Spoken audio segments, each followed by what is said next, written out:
కృష్ణానదికి రికార్డు స్థాయిలో వరద నీరు పోటెత్తింది. సోమవారం సాయంత్రం 4 గంటలకు ప్రకాశం బ్యారేజీ నుంచి 11.45 లక్షల క్యూసెక్కుల నీరు నదిలోకి విడుదల చేశారు. ఊహించని స్థాయిలో వరద రావడంతో కృష్ణానది కరకట్ట ప్రమాదంలో పడింది. టీడీపీ హయాంలో కరకట్ట బలోపేతం, విస్తరణ పనులను సగానికి పైగా పూర్తి చేశారు. మిగతా పనులను తర్వాత వచ్చిన వైసీపీ ప్రభుత్వం గాలికి వదిలేసింది.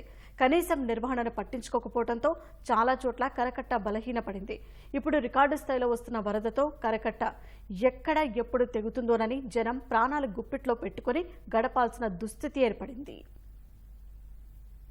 కృష్ణానదికి వరదలు పోటెత్తిన సమయంలో జలవనరుల శాఖ అధికారులతో పాటు రెవెన్యూ, జెడ్పీ అధికారులు అదనపు బాధ్యతలను చేపట్టాలి. 24 గంటలు అప్రమత్తంగా ఉండేలా కరకట్ట వెంబడి బృందాలు గస్తీ నిర్వహించాలి. కృష్ణా పరిరక్షణ విభాగం జలవనరుల శాఖ కార్యనిర్వాహక ఇంజనీరు ఆధ్వర్యంలో పనిచేస్తుంది. కృష్ణా పరిరక్షణ విభాగం డీఈ, ఏఈలు, ఇతర సిబ్బంది నదికి వచ్చే వరద నీటిపై ఎప్పటికప్పుడు అంచనా వేస్తూ 2 జిల్లాల యంత్రాంగానికి సమాచారం ఇస్తారు. 2 వైపులా కరకట్ట వెంబడి పరిస్థితులను ఎప్పటికప్పుడు పర్యవేక్షిస్తూ ఉంటారు. గత వైసీపీ ప్రభుత్వంలో ఏటా వరదకు సంబంధించిన సన్నద్దతా సమావేశం నిర్వహించకపోవడంతో ఈ వ్యవస్థ అంతా వెంటనే అప్రమత్తం కాలేకపోయింది. వరదల సమయంలో సిద్ధంగా ఉంచుకోవలసిన ఖాళీ సిమెంటు సంచులు, వెదురు కర్రలు, ఇసుక, తాళ్లు, టార్చ్ లైట్లు, వరద లైట్లను యంత్రాంగం అందుబాటులో ఉంచలేదు. వరద సన్నద్దతకు సంబంధించి సరైన ప్రణాళిక లేక అప్పటికప్పుడు సామగ్రి, సిబ్బందిని సమకూర్చుకుని పనులు చేస్తున్నారు. వరద తీవ్రత నేపథ్యంలో కరకట్ట వెంబడి అదనంగా వాచర్లను నియమిస్తారు. జలవనరులు, రెవెన్యూ అధికారుల బృందాలు సంయుక్తంగా పనిచేస్తాయి.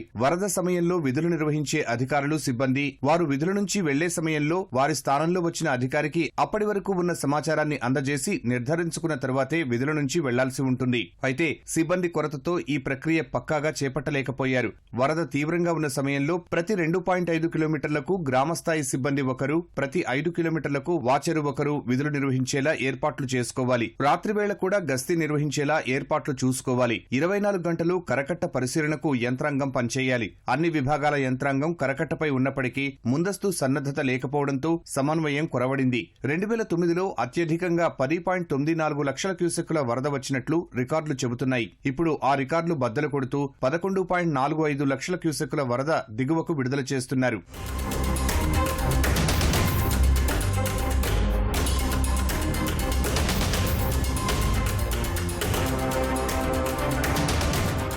ప్రకాశం బ్యారేజీ దిగువ నుంచి సముద్రం వరకు వరద నీరు గ్రామాల వైపు రాకుండా రక్షణగా కరకట్ట ఉంది.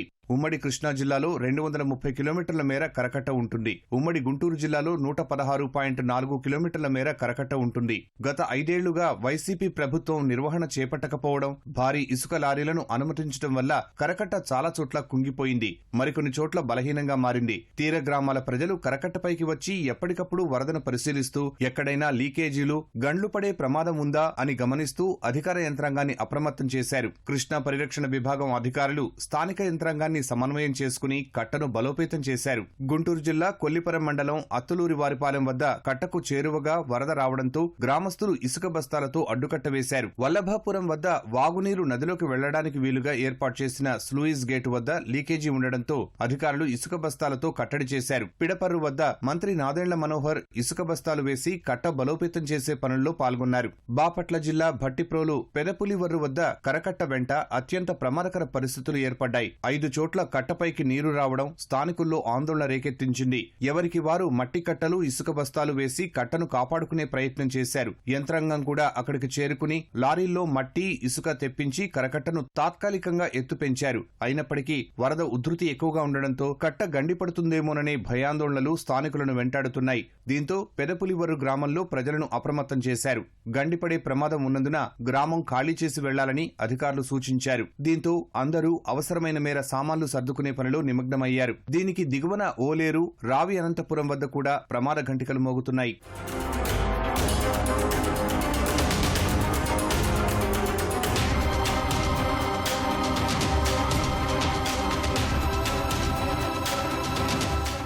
ఇదే ఈ మధ్యలో ఏదేళ్ళ నుంచి ఏమీ లేదు కదా, దాని మూలాన్ని ఆగిపోయింది.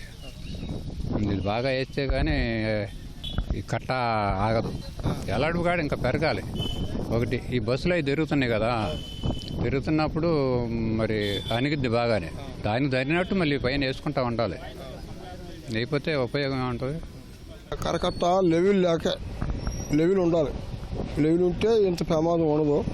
లెవెల్ లేక మాకు ఇప్పుడు గజగజ వణుకుతున్నాం. ఏం చేయాలని భయపడుతున్నాం. అది ఇంకా అడుగు వచ్చిందనుకో ప్రమాదమే. పెద్దోళ్ళు ఎప్పుడు మా పెద్దోళ్ళు మా తాతల కాడ నుంచి తెగిందంట. అప్పుడు రింగ్ వేశారు. ఆ రింగ్ తీసేసి కట్టకపోసారు మట్టి. ఆ రింగ్ ఉంటే మాకు ఇంత భయం ఉండేది కాదు. పొలందారులు కొంతవరకు ఆక్యుపై చేసుకోవడంతో మిషన్తో కట్టని తొలచడం వల్లే జరిగిన ప్రమాదమే కానీ చాలా పెద్ద ప్రమాదం జరిగేది. దాన్ని అట్టగొట్ట అరికట్టగలిగాండి ప్రజల సహకారంతో. ఈరోజు 3 చాట్ల గళ్ళు పడ్డాయండి. ఈరోజు 11 లక్షలు అనేది నాకు 53 సంవత్సరాలు వచ్చినాయి. ఇంతవరకు ఇంత వరదను ఎప్పుడు చూడలేదు. ఆ వరద కూడా రావటం ఒక 24 గంటలు ఇంత స్పీడ్గా వచ్చిందండి వరద. గతంలో రోడ్లు లేవు, అన్ని గుంటలు పడిపోయి అంత కట్టంతా వీకెన్ అయిపోయిందండి. అన్ని చాట్ల గాళ్ళు టెన్ని కట్టడం బలోపేతం చేసి రోడ్డు వేస్తే కానీ సెక్యూరిటీ ఉండదండి. ఎప్పుడైనా ఎక్కడ కనుక కట్ట కనుక ఓలు పడితే చాలా గ్రామాలకి కొన్ని వేల హెక్టార్ల నష్టం జరిగిద్దండి. ఇది కనుక డ్యామేజ్ జరిగితే ఎక్కడన్నా. ఒక విధంగా చెప్పాలంటే ఈ గ్రామస్తులు మొత్తం కూడా స్వయం కృషితో చేస్తూ ఉన్నారు. అధికారుల నుంచి ఎక్కడ కూడా ఇంత దొరుకుతున్నప్పుడు కూడా వాళ్ళ సెల్లం లేకుండా పోయినటువంటి పరిస్థితి ఉంది. వస్తున్నారు కలెక్టర్ గారు కానీ అధికారులు మొత్తం వస్తున్నారు, చూస్తున్నారు తప్ప ఎక్కడ కూడా దీనికి నిర్దిష్టంగా దీనికి ఒక ప్లాన్ చేసి దీన్ని ఎలా అరికట్టాలని చెప్పేసి ఒక చేసే పరిస్థితిలో లేకుండా పోయిన పరిస్థితి ఉంది. ఈ గత 5 సంవత్సరాల్లో ఈ ప్రభుత్వం ఏది పట్టించుకోలే. ఏ రోడ్డు కానీ ఏ మరమ్మతులు కానీ కరకట్ట కానీ ఏది రిపేర్ చేయలే. భవిష్యత్తులో మొత్తం ఈ 6 కిలోమీటర్లు ఉంది ఇక్కడ వల్లభాపురం నుంచి కొండూరు వరకు, పెదకొండూరు వరకు. ఎక్కడైతే మొత్తం ఇసుక ఎక్కువ గత ప్రభుత్వం చేసిన ఇసుక నిర్వాహకం వలన చాలా గోతులు పడ్డాయి. అవన్నీ కూడా లెవెల్ పెంచి అన్ని సరిచేసి ఒకసారి విజయవాడ వారి దగ్గర నుంచి రేపటి వరకు దీన్ని స్ట్రెంగ్తన్ చేస్తే ఎప్పుడు కూడా ఇబ్బంది లేకుండా ఉంటుంది. ఖచ్చితంగా ఈ ప్రభుత్వంలో జరిగిద్ది. అధికారులు కరకట్ట బలహీనంగా ఉన్న ప్రాంతాలపై దృష్టి సారించారు. ప్రస్తుతం తాత్కాలిక మరమ్మతు చర్యలు చేపట్టారు. త్వరలో పూర్తి స్థాయిలో కరకట్ట బలోపేతం చేయడానికి అవసరమైన చర్యలు, చేయాల్సిన పనులపై ప్రభుత్వానికి ప్రతిపాదనలు పంపుతామని తెలిపారు. కరకట్టకు గండ్లు పడే అవకాశం ఉన్న ప్రాంతాల్లో రాత్రిపూట అధికారుల్ని ఉంచి గండం గట్టెక్కించేందుకు ప్రయత్నాలు చేస్తున్నారు. కరకట్టకు ఎక్కడ గండి పడినా ఊహించని నష్టం జరుగుతుందని, దివిసీమ ప్రజలు కరకట్ట బలహీనంగా ఉన్న చోట్ల తమ వంతుగా సహాయ సహకారాలు అందించాలని ఎమ్మెల్యే మండలి బుద్ధప్రసాద్ కోరారు. మన కరకట్టలు చాలా చోట్ల బలహీనంగా ఉన్నాయి. ఈ బలహీనంగా ఉన్న చోట్ల ఆయా గ్రామస్తులు కానివ్వండి, తెలుగుదేశం, జనసేన, బీజేపీ నాయకులు, కార్యకర్తలు వాటిని కాపాడుకోవాల్సిన బాధ్యత ఉంది. ఎందుకంటే ఎక్కడైనా కరకట్ట తెగిందంటే జరిగే ముప్పు చాలా పెద్ద ఎత్తున ఉంటుంది. ఇది కేవలం ప్రభుత్వ అధికారుల బాధ్యత అని చెప్పి ప్రజలు భావించకుండా ప్రజలందరూ కూడా ఏ గ్రామంలో అయితే కరకట్ట బలహీనంగా కనపడుతుందో స్వచ్ఛందంగా పనిచేసి వాటిని పరిరక్షించుకొని వాళ్ళ గ్రామాలను కాపాడుకోవాల్సిన బాధ్యత ఉంది. ప్రత్యేకించి యువత దీంట్లో ప్రధానమైన పాత్ర నిర్వర్తించాలి. ఇవాళ సేవ్ కరకట్టలని చెప్పి మనం వాటిని పరిరక్షించుకునే పనిలో జన సైనికుల్లో కూడా పాలు పంచుకోవాలి. వారందరూ కూడా పూనుకుంటే ఇది పెద్ద కష్టమైన విషయం కాదని చెప్పి నేను భావిస్తాను.